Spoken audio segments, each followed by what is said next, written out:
Greetings all, Fanny here for Virgo's weekly message. Virgo, the first card that came out for you is the Queen of Cups in reverse. What I feel with this is releasing painful and toxic emotions.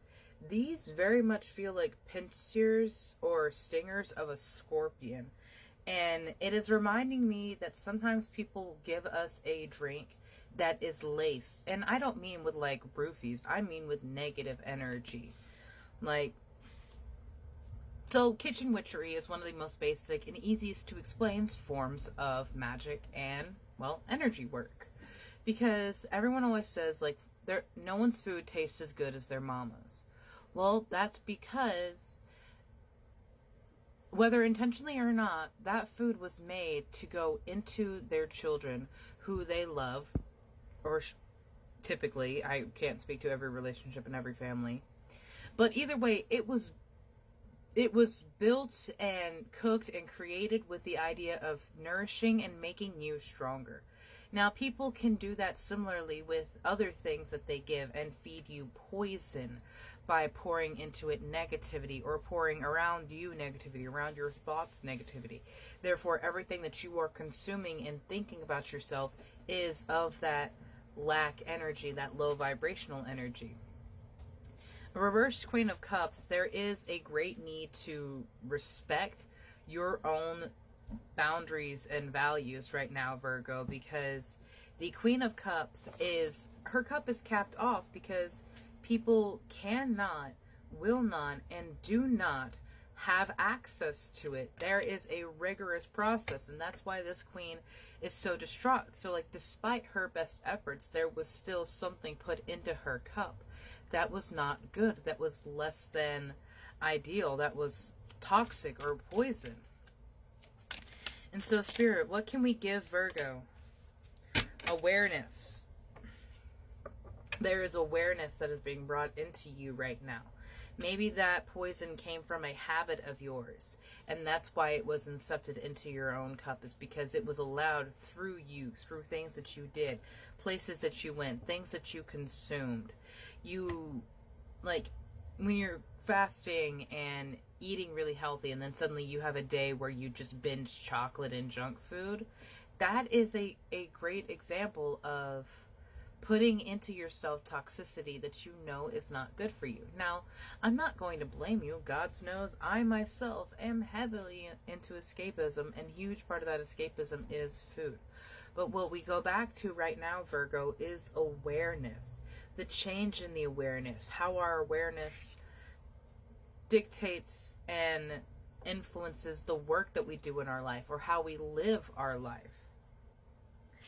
And there might be things that you are still unaware of, and that's why it has been so struggling in the confusion of what is causing this. Why do I still feel like this?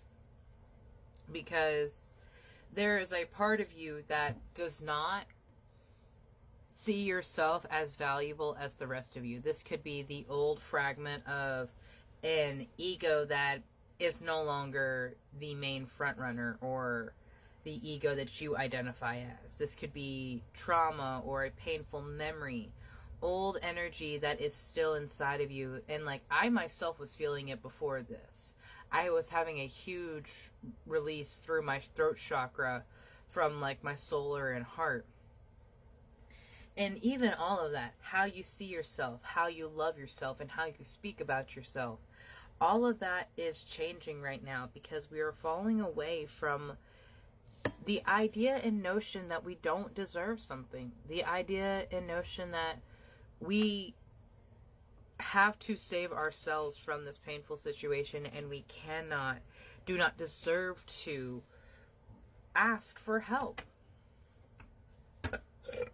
Sorry, I try not to do those on camera because that's weird to some people. They don't understand what exactly is happening, but like, that's the energy movement that I'm talking about. It comes out like air bubbles or gas. And like, I feel the blockage in my throat chakra. I'm a Virgo moon, and I've been leaning very heavily into Virgo energy as opposed to Capricorn or Taurus.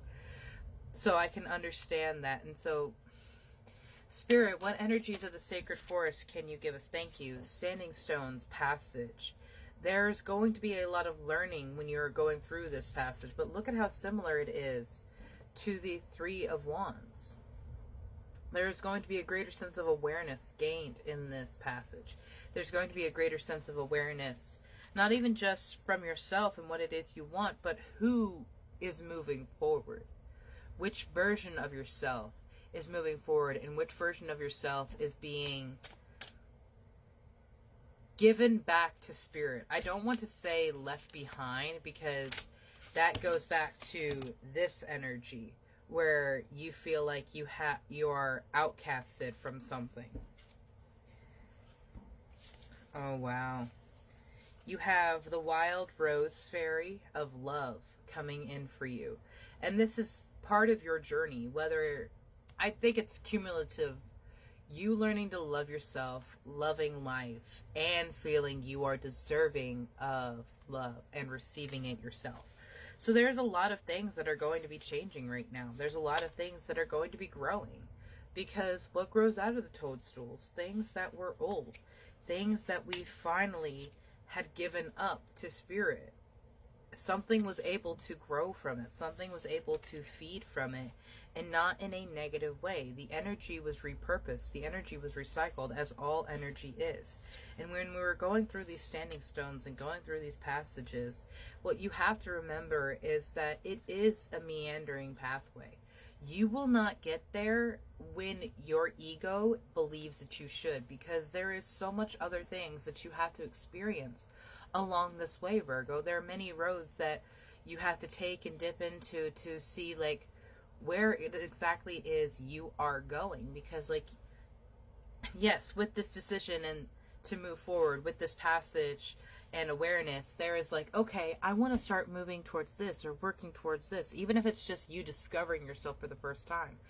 That the intention, the mission that you have active is going to change so much. And that's why it's so important for you to be in a flow state.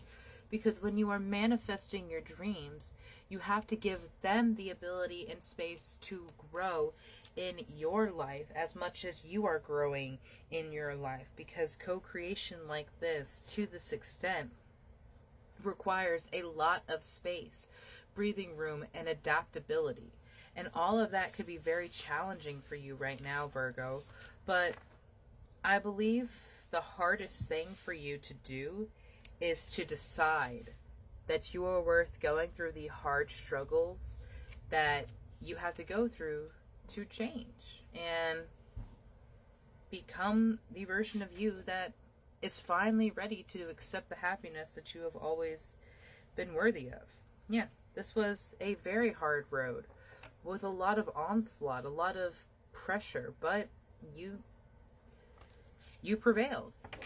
You made it through and pushed through something that was so very, very hard. Something that so many people will never even be brave enough to concept or think about. Yet you are here pushing through boundary after boundary, boulder after boulder. And this doesn't mean you're not struggling. This doesn't mean you don't doubt yourself. But that alone shows how incredible you are, that you are continuing to not let doubt and negativity take away something that you truly believe in. And no, it might not be your end goal, but it's going to be a hella amazing journey for you to go upon, Virgo. And I hope you allow yourself to change upon that journey. Have a beautiful day, my love.